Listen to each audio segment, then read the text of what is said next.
What's going on, everyone? Will from synopNode here. Welcome to a quick little update video. I just want to announce that I will no longer be making the Discord.js bot coding tutorial, and a friend will be taking over the series.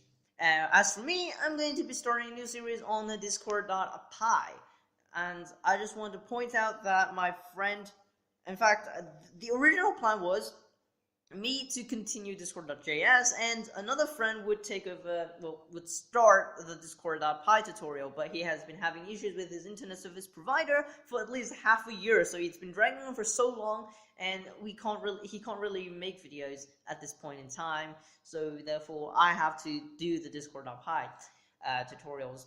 And as for the Discord.js tutorials, someone else will be taking over, as I said, a friend, and you'll have to stay tuned to know who it is. The code will still be on my GitHub, because he'll be uploading the code onto my GitHub, so all the codes are going to be in the same place, so don't worry about that. And so yeah, stay tuned for future episodes on Discord.js. Someone else will be taking over, and as for me, again, I'm going to be taking over. I'm going to be starting Discord.py, because I've been meaning to start this for at least half a year now.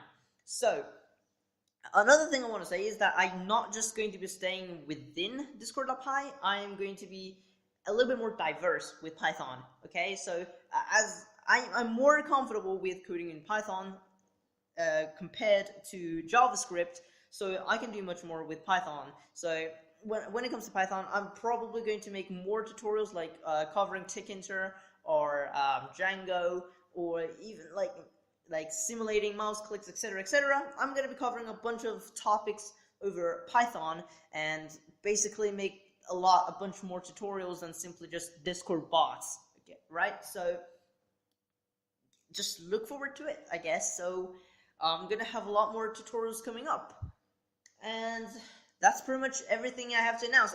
One thing I want to say is, if my code on Discord.py looks similar to any other YouTubers in the slightest, I highly apologize, because I definitely didn't.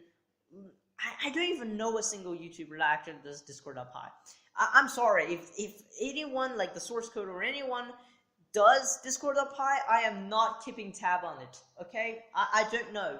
So because I've been getting a lot of people saying that I've been copying codes, etc. But no, if there's anything that resembles anyone else's, then I highly apologize, because I'm not trying to copy anything.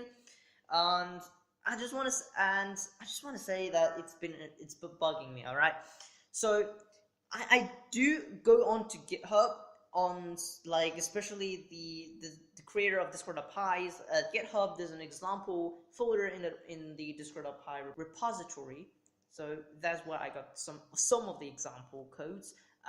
Just some of them there, but from there, the rest is basically from the documentation itself. Now, while I'm at it, I would actually use the documentation in the video, right? You know, Discord.js, I usually have the documentation opened, but I never actually go to the documentation, like almost never. But this time I'm actually going to be using the documentation, because I want to cover the documentation as well for Discord.py, or Python documentations in general, because they are like quite a little bit more difficult to understand compared to, say, the Discord.js's documentation. So I just want to cover the documentation as well, because I learned purely based off of the documentation and a few example codes from GitHub. That's it. I haven't seen a single video on Discord.py on YouTube. That might be a lie, because I might have seen them from ages ago, but I don't really remember. But that aside, I just want to say thanks so much for watching this update video, and stay tuned for future episodes on Discord.js, and Discord.py will be coming out really soon. And yeah, that's pretty much it. Thanks so much for watching, and I'll see you next time.